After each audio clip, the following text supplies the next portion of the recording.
welcome. Welcome to this panel on knowledge and education training as power and the role they can play in the region, and particularly with the specific view on the Mattei plan. Just to let you know, our Deputy Minister will speak in Italian, so if you need translation, please pick a headset. We have 40 minutes. So let me very briefly introduce our speakers, but if you want more details, you have them in the, on the website. So Dr. Dardari, welcome. You're the head of UNDP Regional Bureau for Arab States. Khaira Rassas, you're head of Union of Universities, UNIMED. Edmondo Cirielli, your Deputy Minister in Foreign Affairs and International Cooperation in Italy, and Roberto Totoli, you're the rector of the University Napoli Orientale. So let me start with you, Minister Cirielli.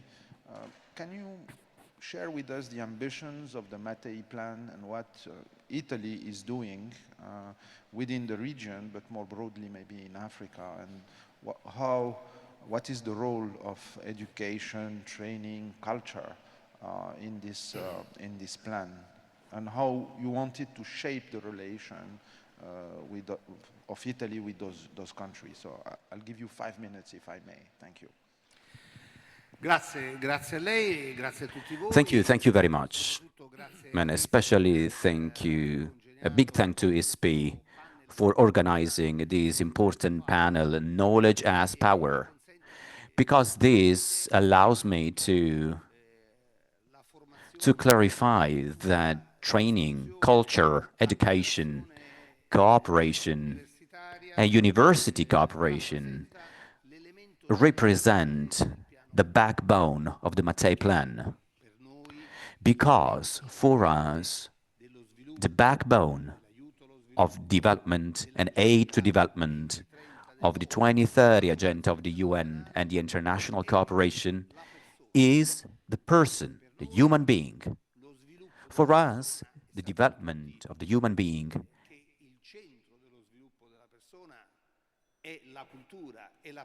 is culture, learning, training, and education. So this represents the real challenge for the Mattei plan, and the real challenge, the real pivot for the future of Africa.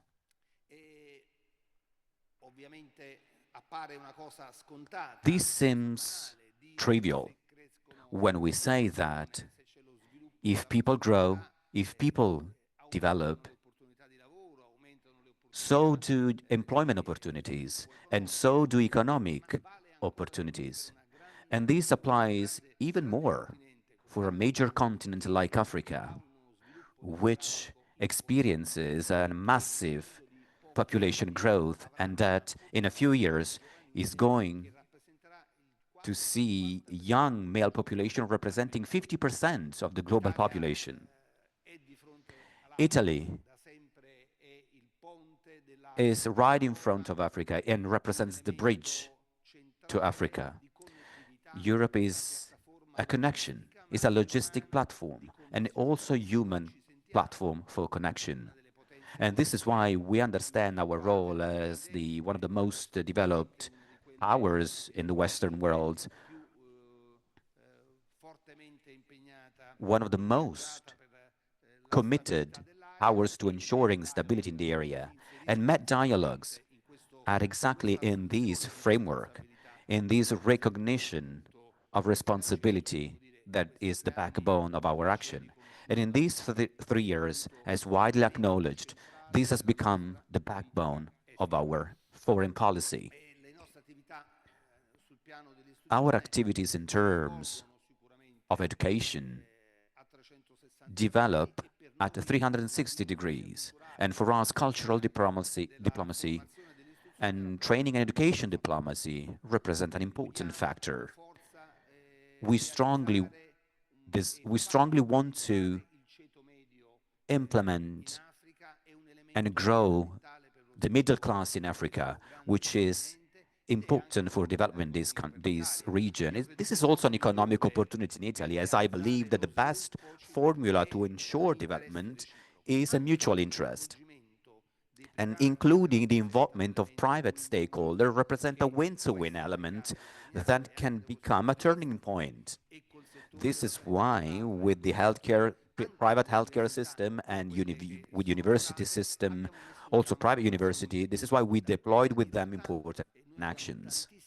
Well, actually, we have so many enterprises still and already working in Africa, and others that can go to work to Africa, many entrepreneurs wishing to set up businesses in Africa, even in partnership with African entrepreneurs, they need qualified workforce. So we have cancelled the paradigm according to which education and training is a brain drain uh, lever, is something that reduces the number of people trained and leave. Obviously, if you want to migrate, and we have a long experience, a long history of migration, we are still free to do, still free to migrate, as migration is a right, as long as it complies with the countries from which we depart and in the destination countries. This remains a useful and a positive element. So the idea of questioning our values, however, this shouldn't become the strategy of where we train African people to attract them to Italy. This must be a free choice, not at the basis of a colonial approach. I think that in Africa there are many powers operating in this regard. Our initiatives are extremely tangible and concrete. Not only have we empowered our school network in Africa, we have a specific system, education system in Africa. It's not a way to spread the language or the culture of Italy. It's not just that we are trying to penetrate their culture. We have seen many companies, enterprises investing in Africa, and with young people going there, this remains positive. This is a free system, so people are free to join this system, and this is not enough. We have also overturned the paradigm of scholarships. As scholarship used to be conceived as public calls, but now we want to organize these initiatives in conjunction with partner countries for them to be able to identify the future stakeholders and the future managing class. This is why we made sure that the public administration school, with the first 6 million euro loan, will become a public administration school for managing class in Africa. We will set up this system in Caserta in collaboration with the OECD. And likewise, with our universities, we decided to allocate an important amount of money to launch and promote a new way to participate and to apply for scholarships. This goes hand in hand with training-related projects, at least two in North Africa, the TANIT project in Tunisia, as well as the training project in Algeria, where we will train managerial class, entrepreneurs, as well as officials and employees, which will be skilled enough on agricultural development, on food security, which represent one of the major problems. So it's important to build a managerial class that is able to combine together public and private sectors to make the most of agricultural powers we have in Africa, because we know that 60% of lands are in Africa, and since forever Africa has been an important granary for Europe, but now Africa struggles to provide food access to everyone. And thanks to the GM based in Bari, we launched specific and important projects in Libya. We're doing the same in Tunisia, in Western Africa, as well as in Egypt. In conclusion, we have a deep collaboration for training and museum restructuring purposes, and also archaeological missions. Africa has great potentials in this regard as well, not only because culture is a driver for people improvement, but it is also an important touristic development driver. And this is why we finance archaeological missions. We finance training activities. We train trainers, and we train people to spread culture, as we believe that Italy is lucky enough to boast an unprecedented archaeological heritage, a cultural heritage that we inherited. So we feel the duty to transfer knowledge and skills which are connected to our peculiarity, which is to manage and preserve the cultural heritage. Thank you. Thank you, Minister.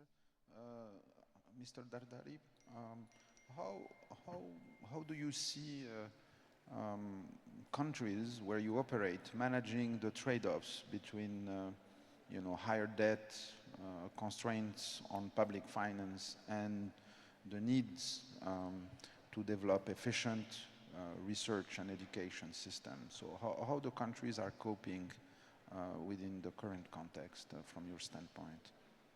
Thank you. I think the countries, at least in North Africa and the Middle East, are facing fiscal constraint, very strict fiscal constraints, while at the same time, their investments in infrastructure and others have not yet produced the tangible results at least in the field of productivity. As you may know, total factor productivity in the Arab states region have actually declined by 30% since 1980, compared to an increase in China by 118%. So that challenge is considerable. And as you know, a very important part of total factor productivity is labor productivity, skills, knowledge, education, all of that. It takes actually 12 percentage points of GDP in investments to generate 1 percentage points of GDP in our region, compared to an average of 4 to 5 percentage points elsewhere. So it requires very heavy investments at a time when we have very limited fiscal space. I must say that if you look at the performance of the region, across the region, including GCC, middle-income countries, least developed countries, our performance in international mathematics competitions is not satisfying at a time when we have to deal with artificial intelligence and all the complexities of the new world, the new economy. 70% of Tunisian young men and more than 50% of Algerian and Moroccan young men and women want to migrate. They don't want to stay in their countries. And so we need to ask ourselves about what type of incentives, and most of them quote education and quality of education and research opportunities, or the lack thereof, as one of the main reasons why they want to migrate and go somewhere else. And I must say that with the very high unemployment rates of about 37% for youth in Tunisia and about 32 and 31% in Morocco and Algeria consecutively, the outlook for now is not very promising. And therefore, the Mattei plan, which is in my opinion, is the first serious initiative to take that dialogue across the Mediterranean into a practical and programmatic level, should help countries in the southern Mediterranean to address those issues. At the moment, not only there is a limited fiscal space in most Arab countries, but actually it's not clear that research and development and quality education is the priority. Right? Billions have been spent on military spending, for example, twice as much as investments in health and education. So there needs to be, through the Mattei plan, a dialogue on the restructuring of budgets and public spending and the quality of public spending. Investment in research and development is 0.7% of GDP in most of the countries in the region, compared to 2.3% in OECD average. So massive changes are required if we want to have a strong partner in the South that can accompany Europe out of the current economic stagnation. Because Europe also, according to the Draghi report, is facing a productivity challenge, and smart migration would be one way of getting out of this current stagnation productivity in Europe and in southern Mediterranean. I'll stop Thank you very much. Madame Rassas, you're leading a union, an association, a grouping of universities that operates in a region where there are many conflicts. So how do you see how countries are managing, education, delivering education, research in this context, and how can UNIMED help? Is it just another layer, or is it a tool that could provide responses, and how you do it concretely? Thank you very much. Well, first of all, thanks for ISPI and the Ministry of Foreign Affairs for having me. Actually, the theme is knowledge is power. In Arabic, we say, al-ilmu nur, light is power. So again, the focus on education and higher education in particular is of utmost importance, which is not foreseen like that by governments in general, not in the north shores of the Mediterranean or south shores of the Mediterranean yet. As UNIMED is an association of, it's a network of universities in the north shores of the Mediterranean, south shores of the Mediterranean. We are probably the largest network that connects both shores, 184 universities from 25 countries. We also have the sub-networks. We have 13 sub-networks, and we focus on 6 main priority areas, which is like governance, digital education, intercultural dialogue, employability, refugees and migrants, and sustainable development. Now, going back to, again, the United Nations Sustainable Development Goals, and specifically to start with, education to all, the straightforward answer would be is to increase access to higher education, leaving no one behind. Now, how can we do that? Obviously, how to tackle this issue, we need 3 main components. It's the availability, it's the accessibility, and it's the affordability. Now, it's so different if we are talking about the European universities or the European region. It's so different from the MENA region, and it's so different from other regions like the Middle East, where it's encompassed by political instability and conflict. But to be able to make sure how we do that, because at the end of the day, our ultimate goal is to provide accessibility to education to everyone, and which means that equality to all, not only gender equality, but even equality within the same country or within the same region, or within a global context, which will ultimately stimulate economic growth and creating better societies, which in fact decrease the brain drain from less privileged societies, which is probably causing migration issues for European countries. How we're going to do that? First of all, I'll go back to the first point about the availability. How many universities, or how much the possibility of accessing higher education is available nationwide or region-wide. And this is where governments should prioritize funding in schemes. Now, if we revisit the role of higher education nowadays, it's not merely about providing education or knowledge, but to be compliant with the evolution of the 4th industrial revolution or the digitalization world that we are living in.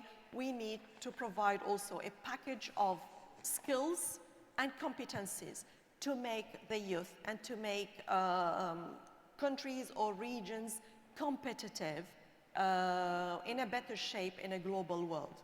Now, again, we go back to the skills and the competencies to be able to make those fresh graduates more employable. Because if we look at the population, for example, north shores of the Mediterranean or the European population, which is relatively an aged population, unlike the south shores of the Mediterranean, which is predominantly youth. In this case, where countries lack funding is the case in the MENA region, for example, and with less funding to higher education. Here comes the role of UNIMED, and here comes the role of the European Union programs in various aspects, whether we're talking about the Horizon, whether we're talking about Erasmus, for example, providing more scholarships, or whether we're talking about working on research projects, applied projects that will, first of all, benefit the community, shift our economies into knowledge-based economies, which will ultimately have better effect on productivity and on economic growth, making them better citizens that will reflect not only on the regions, but on the global, worldwide. It's also our role to make inclusive societies by leaving no one behind. And how we can do that? Well, first of all, as UNIMED, we try also to build alliances with different, whether governmental, international, or local NGOs based on the different regions. And we try to respond to each one of the sustainable development goals. So we have the alliances, we have the sub-networks, and we have schemes that part of the our priorities that deal with regional or worldwide challenges, like climate change, for example, or like migration issues, or like public health issues.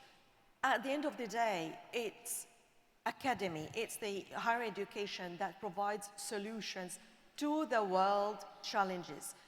Thanks to the research, the medical research, and thanks to higher education that found the solution to combat COVID, for example, or the economic recession, or the cyber attacks, or all sorts of, whether regional or global issues, the answers are there. Now, in our efforts as UNIMED, as the largest network of universities, we try to respond in real time to those challenges. Like, for example, within also in response to the Mattei plan, we have a special program, for example, especially catered to Libya. We work closely with Libyan universities in the Kurdistan region of Iraq and Yemen. Recently, last year, upon the Gaza war, so we have launched an initiative called the Technical Education Support Initiative, destined for Gaza universities, which means that even under conflict or under crisis, we still remain there to provide sustainable higher education at all times. So we try to not be disrupted, and we try to respond to any need that is there, be it digital, be it climate change, be it public health, or sustainable development. Thank you. I think all educational systems are under pressure in terms of quality. I think we all share that, you know, to respond to the challenges of the labor market, the changing required skills, etc. So, Rector Totoli, you lead a university. So, how do you respond to that? In particular, the Mattei plan, at the center of it, there's training, but the linkages with the businesses, the private sector. How you make this happen concretely? We have many youngsters here in the room. How can they sort of benefit from that? Can you help them? Can you create linkages across the Mediterranean? Yeah. I would like to argue a little bit, answering to your question, to what all the speakers said, where the meaning of knowledge and education is fundamental. What is the role of education, and mainly from my point of view, the role of academies, the universities, and so on? I would say that it's something like a two-way action. That means, on one side, universities are a fundamental actor in what Minister Cirielli said, and also all the other speakers, as a bridge of knowledge and to know each other and to prompt collaboration at every level and to generate skills in front of this high demand of education and knowledge crossing all over the world, not only the Mediterranean. But it is also a fundamental key to educate people in Italy, in Europe, to the possibility to build a different rhetoric of confrontation. We are talking about what we perceive as Europe, an old continent with economic stagnation, many shadows on its future. And on the other side, North Africa, Arab countries, and Africa perceived as a young continent, a hurted continent from the political economic point of view. But if you look at this small part of the world, and from China, Americas, and so on, from the words and the thoughts of other people, you don't see so many differences at all. This rhetoric of cultural, historical confrontation that you can really perceive all over these continents, and you have an idea of a region where many things in the cultural history had origin, but must start to think about itself as something with many, many, many elements in common rather than differences.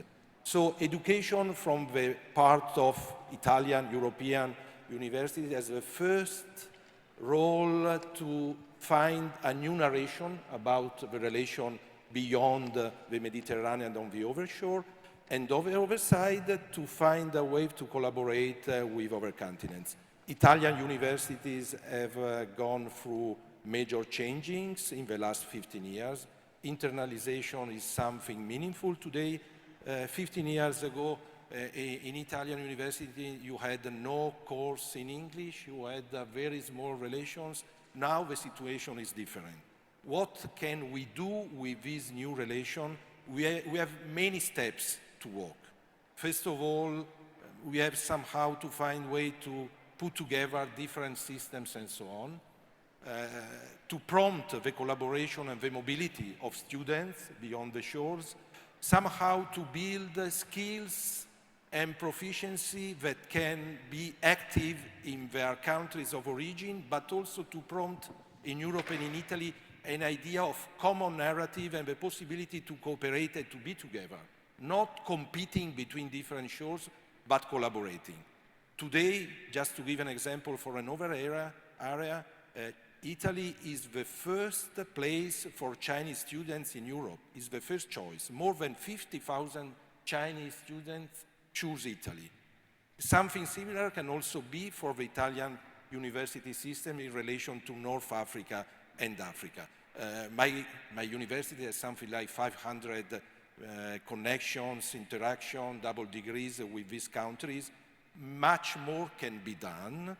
Much more can be done there, but also here.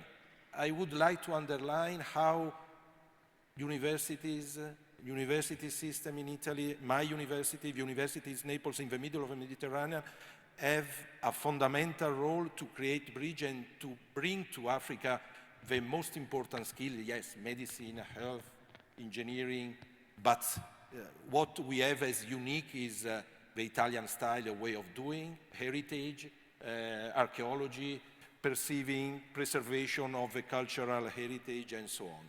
We have to communicate this, but we need to bring also somehow Northern Africa, Africa, and so on inside Italy, not in terms of only immigrants, but in the perceiving of a common destiny in the near future.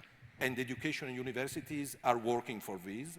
There are many steps to be walked, but if I think about the situation 15 years ago, I can only be positive in a way to interact. Once the problems we see today from Gaza and Palestine will be solved and hopefully inshallah, if God wants, we can face a better condition in the near future. Thank you. Maybe 1 minute each. I'm under time constraint from the organizers, not me. Maybe Mr. Dardari, you mentioned the low productivity, and of course we know that there's no growth without productivity and improvement in livelihoods. So the recent initiative of a AI hub for sustainable development, how do you think it can help? And how we can use that as a sort of a policy to improve productivity and through knowledge, research, etc.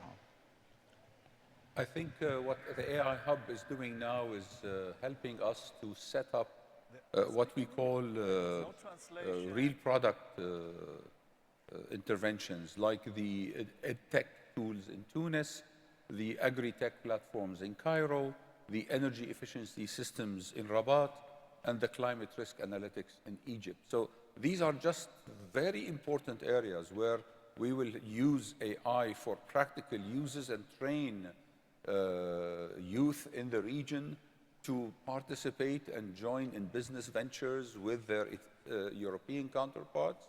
That's one. The AI Hub also helped us establish recently in Rabat a Moroccan AI Hub that would serve Morocco, the Arab region, and Africa in order to work very closely with the AI Hub established for sustainable development established here in Italy. So I think it's creating a catalytic element that will spread and help improve productivity as we go. I just want to say one word on crisis. We just finished the higher education certificate exam, the baccalaureate, of 27,000 students in Gaza using digital technology. So even under the bombing, this didn't start after the ceasefire. It started under the bombardment, and 27,000 young men and women managed to do their high school certificate exams. Thank you. So, Madame Rassas, on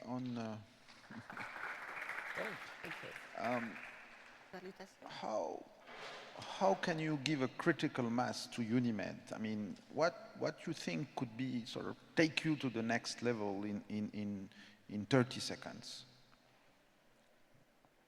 We use what we call the soft diplomacy, because usually academics or universities could be connected when politicians could not. So this is the importance of the network or the alliances that we create. Yet, I would like to focus on something that I see very important, because no matter what we discuss and no matter what we share every day on, on our joint programs, on double degrees, on mobility exchanges, all those terminologies that we often use on a daily basis within universities, what we desperately need is two main issues for higher education. And this is what we try to also advocate. Policies. There are policies for everything, but when it comes to higher education, for example, no policies, so we need to advocate for that. Number two is the governance. And governance, particularly in the southern Mediterranean, it's a very important component that is lacking. And we try to facilitate and to assist countries and universities. And we work closely, by the way, with the ministries, ministries of higher education, and we work closely with all the stakeholders. But again, we still need to advocate for that. Okay, yeah, it's a highly regulated sector everywhere. Rector Totoli, can you, how you were quite optimistic. At the same time, you alluded to the fact that academia is under pressure for many reasons we don't have time to discuss. So can you dig a little bit more on your optimism and what you see, let's say, in the next 5 years happening in the region around education? I mean, I like to be optimist. I think it's the only way to go, We to all. go further. So we must be. I'm optimist if I think about how somehow Italian university system has changed, and I want to be optimist on the possibility to find a way to peace. I would like to underline what is fundamental to have an optimism and a possibility. First of all, to convince ourselves that there is no moral superiority by Europe, and we need to give our example somehow, but respecting all the cultures around. And this is what we do in our university all the time, educating not only students coming from abroad, but our Italian European students. And the second point, I must be optimistic if I think the history of Europe in the 20th century. After the bloodshed of tens of millions dead, European Union started, where now our younger generation do not see borders. People used to die until 70 years ago. There is always a hope for a better future, and this is something that is fundamental in our mission as educators. I can sense a Gramsci spirit. So thank you please join me in applauding our panel. Thank you very much.